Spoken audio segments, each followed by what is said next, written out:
News. ನಾನು Vinutha ಎಚ್ಚಲ್.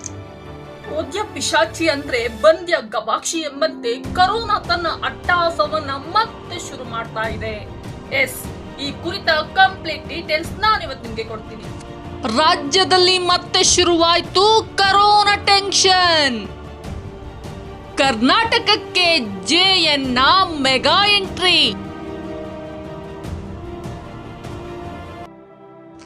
Corona ವೈರಸ್ನ ಹೊಸ ರೂಪಾಂತರ JN.1 ರಾಜ್ಯಕ್ಕೆ ಎಂಟ್ರಿ ಕೊಡೋ ಮೂಲಕ ದೇಶದಲ್ಲಿ ಕೋಲಾಹಲವನ್ನ ಸೃಷ್ಟಿ ಮಾಡಿದೆ. ಭಾರತದಲ್ಲಿ ದಿನದಿಂದ ದಿನಕ್ಕೆ ಈ ಒಂದು ಕರೋನಾ ಸೋಂಕು ಹೆಚ್ಚಾಗ್ತಾನೆ ಇದೆ. ಇದರಿಂದಾಗಿ ಜನರ ಟೆನ್ಷನ್ ಕೂಡ ಏರಿಕೆಯಾಗಿದೆ. ಕೇರಳದಲ್ಲಿ ಇತ್ತೀಚೆಗೆ ಕರೋನಾ ಪ್ರಕರಣಗಳು ಹೆಚ್ಚಾಗಿದ್ದು ಕರ್ನಾಟಕದ ಜನತೆಯಲ್ಲೂ ಕೂಡ ಆತಂಕ ಮನೆ ಮಾಡುವಂತಾಗಿದೆ. ಕೇರಳದ ಪರಿಸ್ಥಿತಿ ಗಂಭೀರವಾಗಿದ್ದು ಆರೋಗ್ಯ ಸಚಿವಾಲಯ ಬಿಡುಗಡೆ ಮಾಡಿರುವಂತಹ ಅಂಕಿ ಅಂಶಗಳ ಪ್ರಕಾರ ಕಳೆದ 24 ಗಂಟೆಗಳಲ್ಲಿ ಕೇರಳದಲ್ಲಿ ಬರೋಬ್ಬರಿ 300 ಹೊಸ ಕರೋನಾ ಪ್ರಕರಣಗಳು ವರದಿಯಾಗಿದೆ. ಕರೋನಾಕ್ಕೆ ಬಲಿಯಾದ ಜೀವಗಳೆಷ್ಟು, ಎಲ್ಲೆಲ್ಲಿ ಎಷ್ಟೆಷ್ಟು?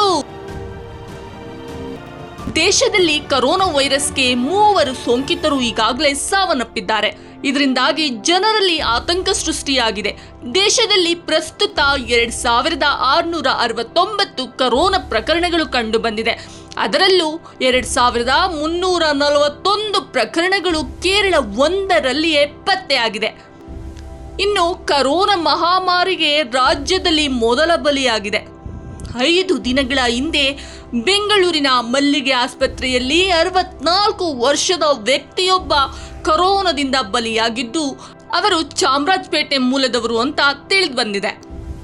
ಒಟ್ಟಾರೆಯಾಗಿ 2 ವರ್ಷಗಳಿಂದ ಕೊಂಚ ಬಿಡುವು ನೀಡಿದ್ದಂತಹ ಕರೋನಾ ಹೆಮ್ಮಾರಿ ಹೊಸ ವರ್ಷದ ಸಂಭ್ರಮಾಚರಣೆಯಲ್ಲಿದ್ದಂತಹ ಜನತೆಯ ಪಾಲಿಗೆ ಕರಿ ನೆರಳಾಗಿ ಕಾಡೋಕೆ ಶುರು ಮಾಡಿದೆ.